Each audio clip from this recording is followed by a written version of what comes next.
บ่เห็นโดนล่ะครับกับคุยเรื่องฮะกับคุยเรื่องกับคุยเรื่องเลื่อนไหนวัดนั่งอยู่ครับอ๋อนั่งเดินครับวัดปันเออไปเถอะไปทำบุญครับไปบ่ได้มันก็เป็นบุญเมิ่นแหละครับอืมเฮ็ดบุญบ่ได้ก็ได้บุญเมิ่นแหละเฮ็ดบาปบ่ได้มันก็ได้บาปเมิ่นก็การแข่งขันครับเออร่างกายแข็งแรงมันก็อีกแหละมันคำสอนของพระพุทธเจ้ามันบ่แม่นทันตัวคันว่าจังซั่น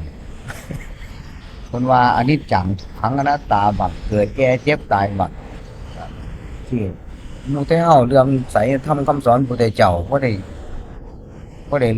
นั่นได้เพราะพระองค์เจ้าเพิ่นตัดไว้จริงเพิ่นเว้าไว้จริงเกิดมาก็บ่อยากแก่ แก่ก็บ่อยากเจ็บเจ็บก็บ่อยากตายอันนี้มันก็ฝืนทำคำสอนของพระพุทธเจ้าแล้วคันว่าอยู่ตามอัตภาพตามสังขาร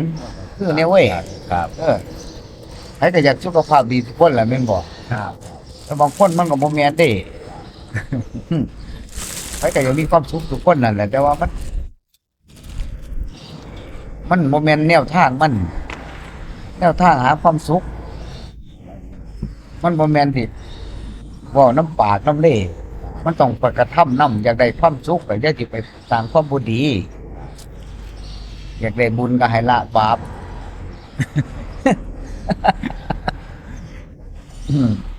ทำดีให้ละส่วนตัวอ่า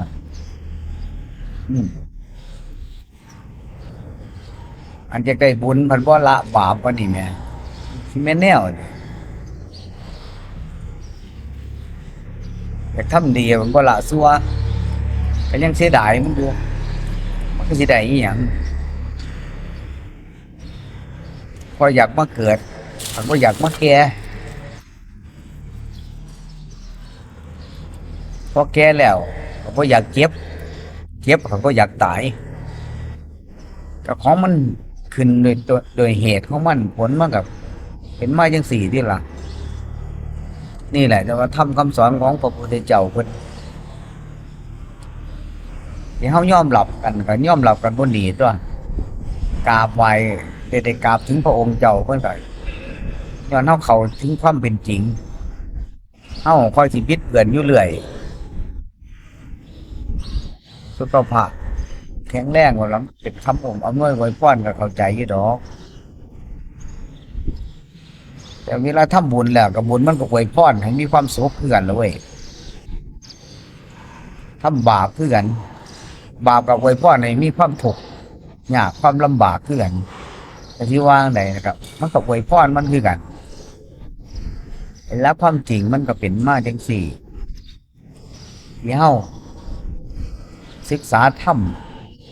เข้าหาศาสนาเพื่อจะเข้าหาความจริงให้เข้าใจถึงความเป็นจริงอย่างทีแล้วเนี่ยเกิดมาบ่เกิดแล้วบ่อยากได้ความแก่มันก็ได้บ่อยากได้ความเจ็บมันก็ได้บ่อยากได้ความตายก็ได้เพราะมันเพราะอีหยังเพราะว่ามันเป็นสัจธรรมเด้เป็นความจริงที่อยากได้หรือบ่อยากได้อยากเป็นหรือบ่อยากเป็นเมื่อมันเป็นเหตุมาจังซี่ผลมันก็ตามมาจังซี่คือกันเนี่ย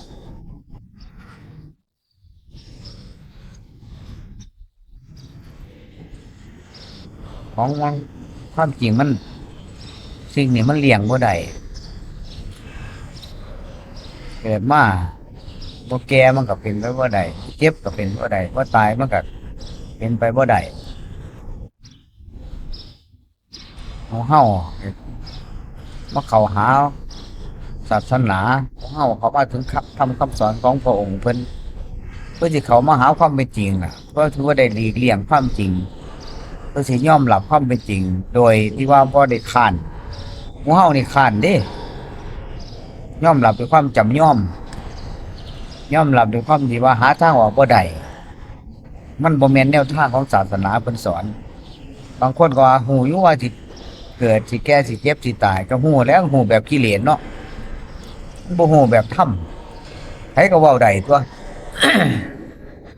มันเป็นอยู่ว่าซั่นคือเว้ามื้อเช้านี่ล่ะ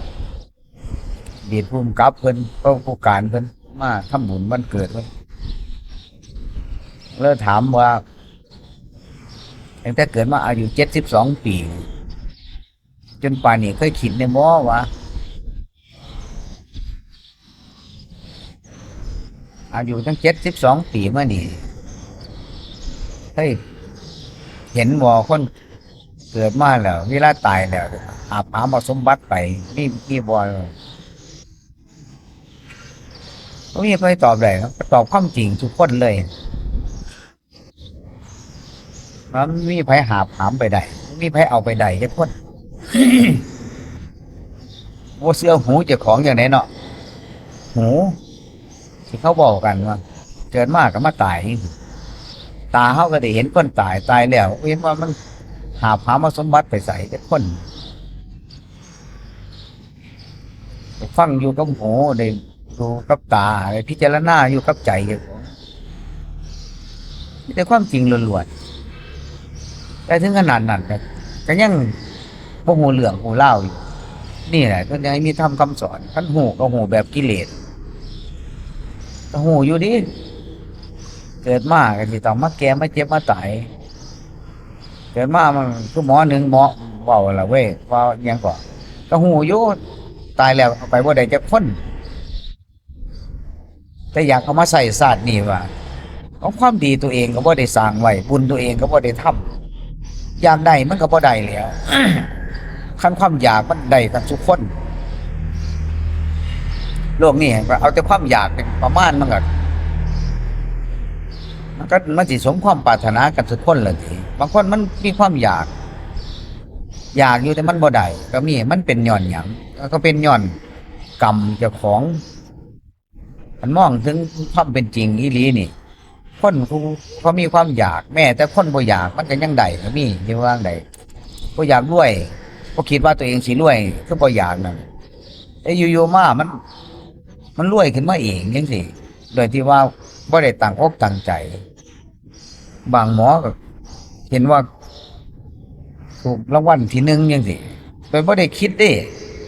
ว่าสิได้ไปปานนั้นนี่แหละคือความบ่อยากแต่มันได้มาด้วยความดีด้วยบุญของตัวเองจังซี่เว้านี่บ่แม่นว่าให้พ่อแม่พี่น้องไปเล่นของหมู่นี้อันนี้แค่เปรียบเทียบให้เข้าใจว่าทุกเรื่องควรสิคันน้อมมามันสิก็จะเป็นเครื่องระลึกคือเตือนสติเจ้าของไปคนมันอยากสิตายมันบ่ได้เป็นอยากเป็นนั่นเป็นนี่บางคนมันก็บ่ได้เป็นเด้มันผู้บ่อยากอยู่ๆมามันก็ได้เป็นก็มีนี่ก็เป็นความดีของเขาได้สร้างไว้แม้นที่ว่าอยากเราสิได้สุขคนอยากบ่ได้ก็มีอยากได้ก็ได้ก็มีถึงบ่อยากได้แต่ได้ก็มีมันต้องเป็นมาจังซี่นี่คือหมู่เฮาเลยมาเกิดอยู่จังซี่พอมาเกิดแล้วบ่อยากแก่มันก็แก่เด้บ่อยากเจ็บมันก็เจ็บผู้ใดที่อยากเจ็บล่ะบ่อยากตายมันก็ตายจังซี่ก็เหตุทั้งหลายมันก็มาแบบนี้มันก็ต้องขึ้นต้นแบบนี้ปลายมันก็ต้องแบบนี้คือเสานั่นแหละมันเอ็นไปทางนั้นมันก็สิล่มไปทางนั้นเด้ที่อยากหรือบ่อยากความเป็นจริงมันก็เป็นของมันเนี่ยยังบอกว่าเกิดมาจนเท่าปานนี้เคยคิดเนี่ยบ่ว่าพี่ย่ำตายไม่มีใครหามาสมบัติไปได้จักคนมันก็หูก็เห็นกันอยู่แต่ว่าหูก็หูเจ้าของตาก็ตาเจ้าของใจก็ใจตัวเองในพี่หน้ากันแต่ว่ามันเป็นอย่างมันฝืนความจริงนั่นแหละตัวปัญหาของมันอยู่ในหัวใจว่าท่านผู้ใดบ่ได้เข้าหาธรรมหาศาสนาสิบ่ฮู้ท่านฮู้ก็ฮู้แบบกิเลสจังว่านี่แหละนี่ ก็หูอยู่เพิ่นว่าตายไปมันเอาไปบ่ได้แต่อยากใส่อยู่นี่น่ะอยากใส่ให้มันยิ้มให้มันพอหูว่าเอาไปบ่ได้ยี่หรอกแต่อยากหามาใส่อันเรื่องหามาใส่ผู้ใดก็เข้าใจกันทุกคนว่าคนรวยคนจนมันก็ได้ก็ต้องใส่กันทุกคนแต่พระเพื่อก็ยังใส่แต่ว่าใส่เลยใส่แบบเพื่อจิตมีชีวิตไว้เพื่อหยังจังซี่แต่เอามาขีดแน่ขีดไปทางกิเลสมันจะบ่ได้อีหยังเด้หามาใส่แล้วก็หมดใส่ชีวิตไปมือโดยว่าบ่ได้มีปัญญาเขาจะหาทางพ้นจากทุกข์ออกจากทุกข์เพราะเฮามันบ่ได้อยู่เพื่อหยังเด้อยู่เพื่อให้มันมีความฉลาดเกิดขึ้นแน่ปานนั้นก็บ่ได้ความฉลาดอีหยังเกิดขึ้นอันเพิ่นยังให้เขาหาธรรมะ เขาหาธรรมเขาหาศาสนาเพราะสั้นแล้วมันก็สิหาทางออกบ่ได้ก็สิอยู่กันไปจังซี่มันอยู่กับมืดกับแจ้งอยู่กับเดือนกับปีกับมืดกับแจ้งไปอยู่ไปเรื่อยๆจังซี่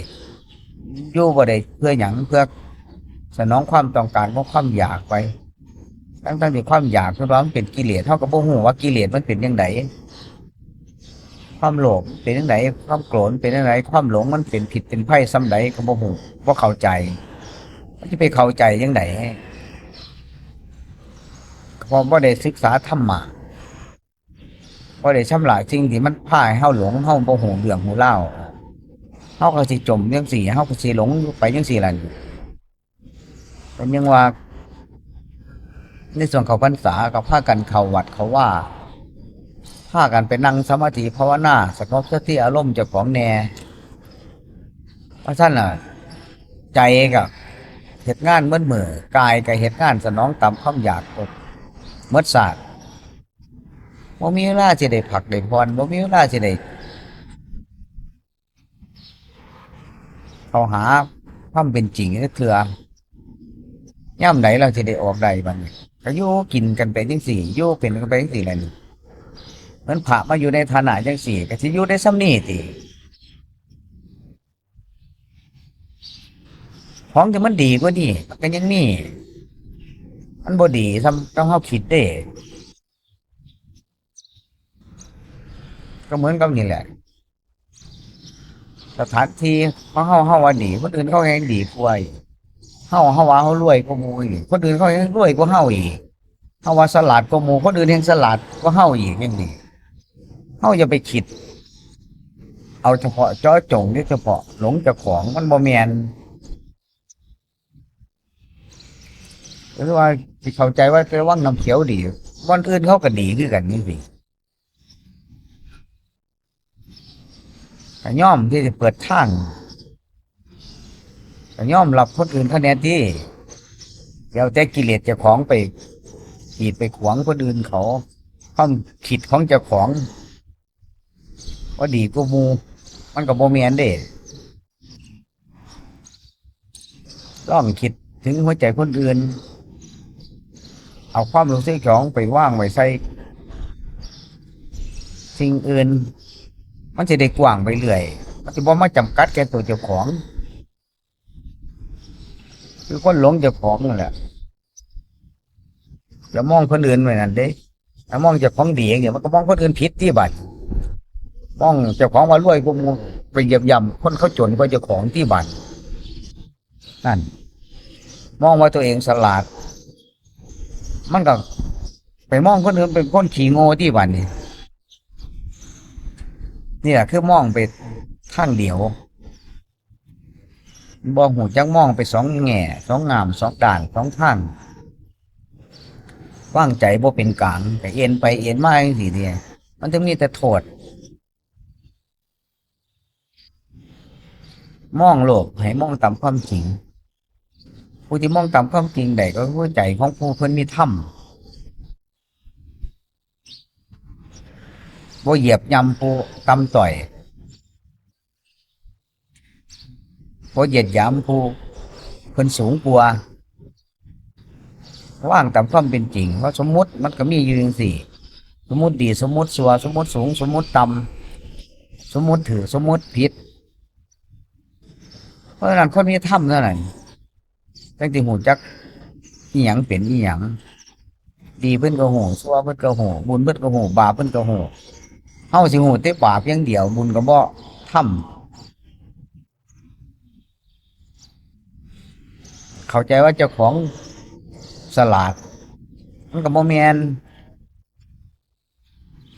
ให้มองหลายๆด้านนี่แม่เว้ยเหรียญมันบ่มีเลยมันบ่มีด้านเดียวนะมันมีสองด้านโลกนี่มันบ่มีแต่อย่างเดียวมันก็มีถ้ำนำมีโลกมันก็มีถ้ำมีถ้ำมันก็มีโลกอยู่จังซี่สิว่าไดว่าถ้ามันสิมีผิดมีถูกสิว่าถ้ามันสิมีสุขมีทุกข์บ่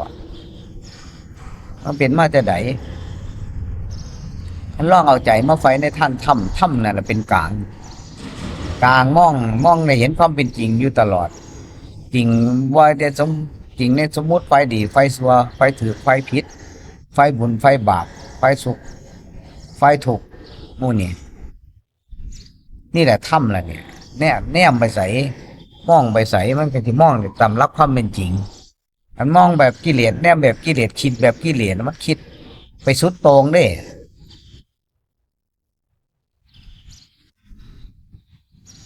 มันมองไปทางเดียวเด้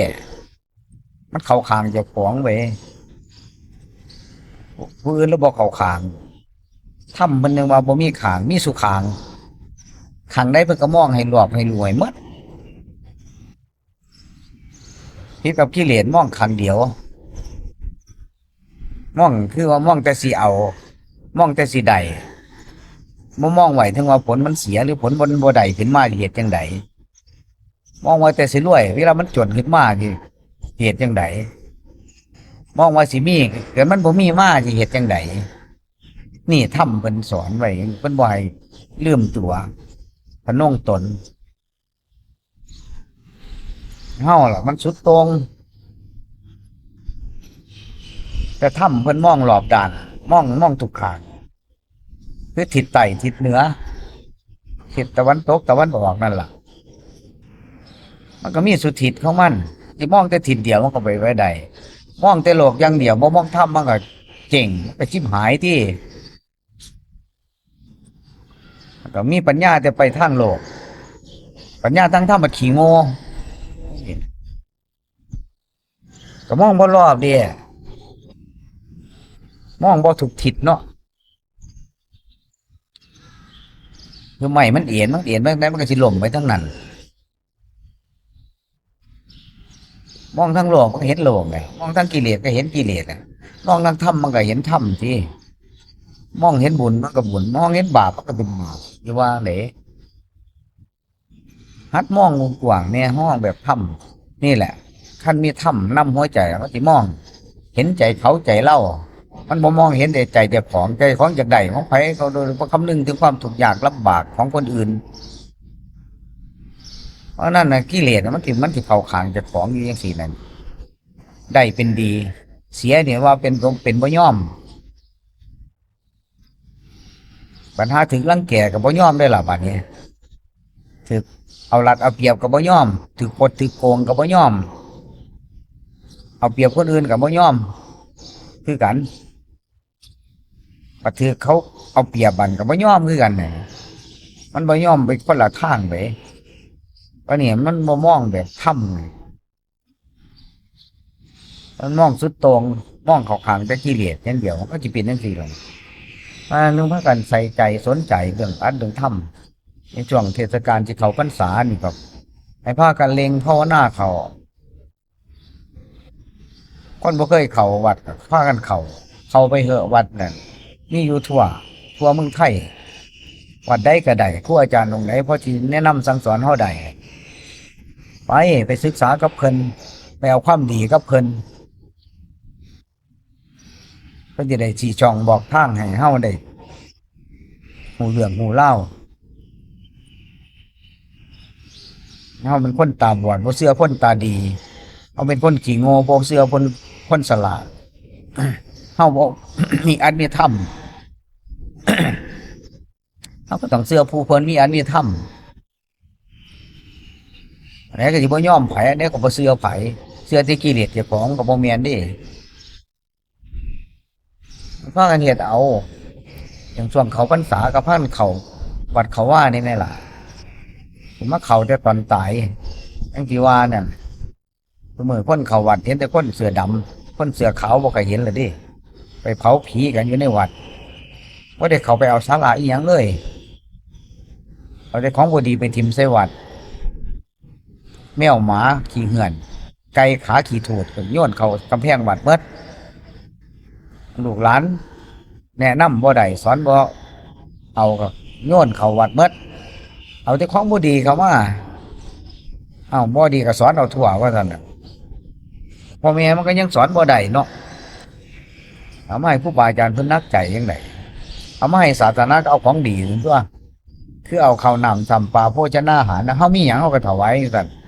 ก็ทานไปจังซั่นเจ้าของบ่เอาแล้วยังจะเอาไปถวายมันก็บ่แม่นอันใดบ่ดีตัวเองได้บ่เอาเอาไปถวายเพิ่นให้เพิ่นเป็นภาระก็บ่แม่นเด้เอาของดีๆนี่แม่ล่ะเห็นบอกก็เห็นว่าก็ได้เพิ่นว่าใส่อันไหนกินอันไหนมันก็เอาตัวนั้นไปท่านเพิ่นว่าอันไหนบ่เอาแล้วก็ยังไปให้คนอื่นค่ามันหน่อยบุญมันบ่หลายจำนายออกไปด้วยความจำย่อมว่าเพิ่นว่าจำนายมันนายอีหลีเนี่ยจังจำนายมันออก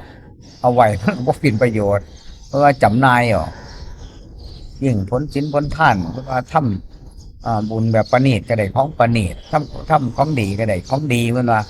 ทำของหยาบก็ได้ของหยาบเพิ่นว่าเดี๋ยวแต่ว่าสิเอาทั้งใดให้พากันใส่ใจเขาพรรษา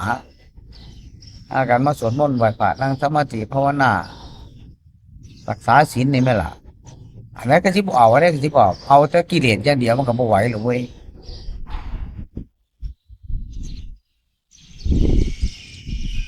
ไอ้ป้อน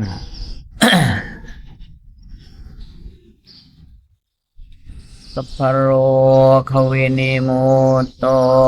สัพพะสันตาภวังสัพพะเวรมติกันโตพุทโธจตุวังภวสัพพิติโย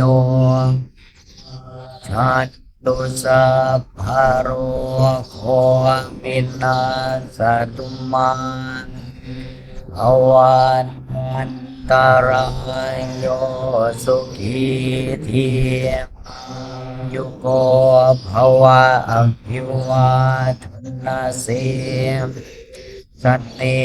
จังพุทธาปัจจายโนตารุธรรมาวันทันติอายุวันโนภาลัง